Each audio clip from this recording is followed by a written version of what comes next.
नर्मदे हर। जय राम कृष्ण हरी। बहुत बहुत स्वागत है आपका हमारे चैनल पर। भक्तों, आज हम बात करेंगे कि नर्मदा मैया के तट पर और नर्मदा मैया की परिक्रमा में मौन का क्या महत्व है। क्यों हमारे शास्त्र हमें मौन रहने की आज्ञा देते हैं और मनुस्मृति में नर्मदा परिक्रमा में मौन को लेकर और मौन नर्मदा मैया के तट पर मौन रहने से क्या प्राप्त होता है, उसका क्या महत्व है, इस विषय पर आज हम बात करेंगे। लेकिन उससे पहले यदि आप हमारे चैनल पर नए हैं तो हमारे चैनल को सब्सक्राइब कर लीजिए, फॉलो कर लीजिए और बेल आइकन को प्रेस कर लीजिए। तो चलिए आइए आज की वीडियो हम प्रारंभ करते हैं कि नर्मदा परिक्रमा में मौन और वाणी दोनों का क्या महत्व है और नर्मदा मैया के तट पर इसका क्या महत्व है। तो देखिए भक्तों, जब कोई परिक्रमावासी परिक्रमा शुरू करता है या जब हम नर्मदा मैया के तट पर जाते हैं तो सबसे पहले हम क्या करते हैं। हम परिक्रमा करने के लिए तो हम नर्मदा मैया को प्रणाम करते हैं, संकल्प करते हैं और फिर वहां जाकर क्या करते हैं, फिर हम वहां पर बातें शुरू करते हैं। लेकिन देखिए, आप जानते हैं कि जितना हम बोलते हैं उतनी हमारी ऊर्जा कम होती जाती है और जितना हम मौन रहते हैं उतनी हमारी आत्मिक शक्ति बढ़ती जाती है। अब मौन क्या है? देखिए, मौन का मतलब सिर्फ चुप रहना नहीं। मौन का अर्थ है मन को शांत करना, विचारों को नियंत्रित करना, अंदर की आवाज को सुनना। नर्मदा परिक्रमा में मौन जो है वो नर्मदा मैया से सीधा हमारा संबंध जोड़ देता है। और जैसा कि हमने बताया कि मनुस्मृति, तो मनुस्मृति इस विषय में कहती है कि वाणी पर नियंत्रण रखने वाला मनुष्य धर्म और तप दोनों को प्राप्त करता है। और एक और सिद्धांत मनुस्मृति में है, एक बात और मनुस्मृति इस विषय पर कहती है कि अधिक बोलना पाप का कारण बनता है और संयमित वाणी पुण्य देती है। यदि हम ज्यादा बोलते हैं तो हो सकता है कि हम कुछ गलत बोल जाए जिससे हमारी वाणी से पाप बन जाए। तो इसलिए हमें हमेशा संयमित ही बोलना चाहिए।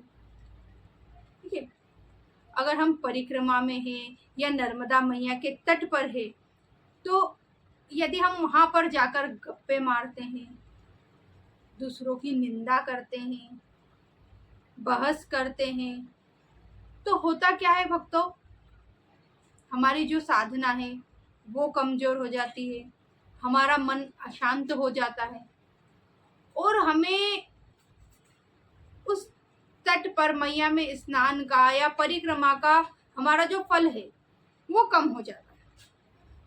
और यदि इसके स्थान पर हम कम बोलते हैं, मीठे वचन बोलते हैं, मधुर बोलते हैं या हम सत्य बोलते हैं तो हमें मैया की कृपा जल्दी प्राप्त हो जाती है।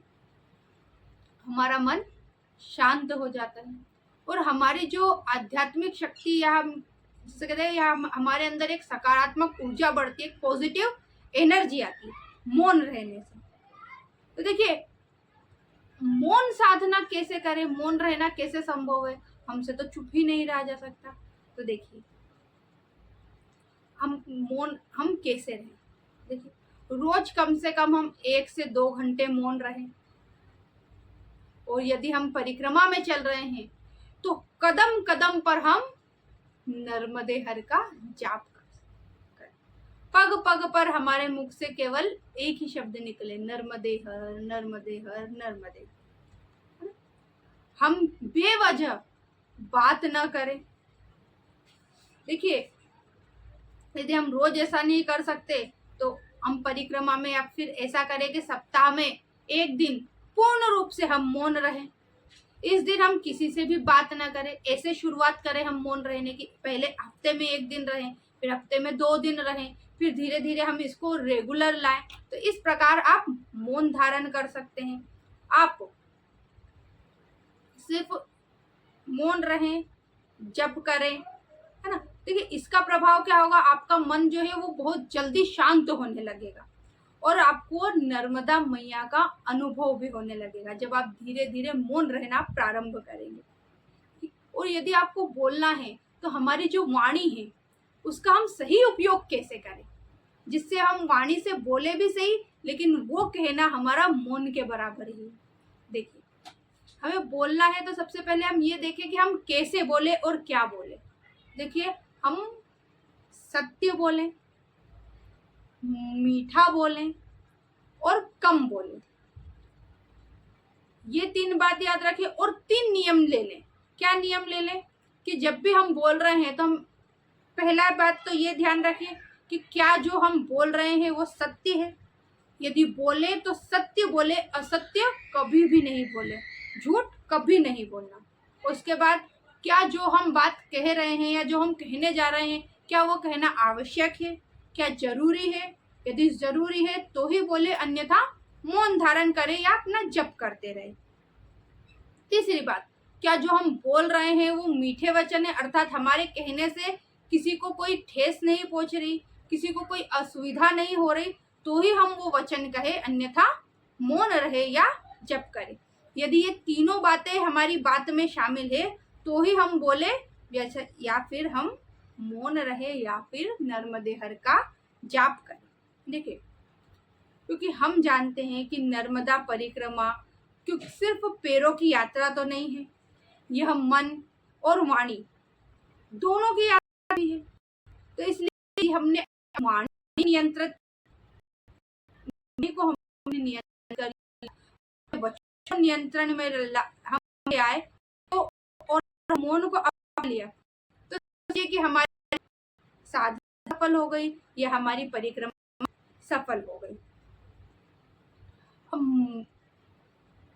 तो इस प्रकार आप मौन धारण करके परिक्रमा में चले, मैया के तट पर साधना कर रहे हैं तो साधना में इस प्रकार मौन धारण करें।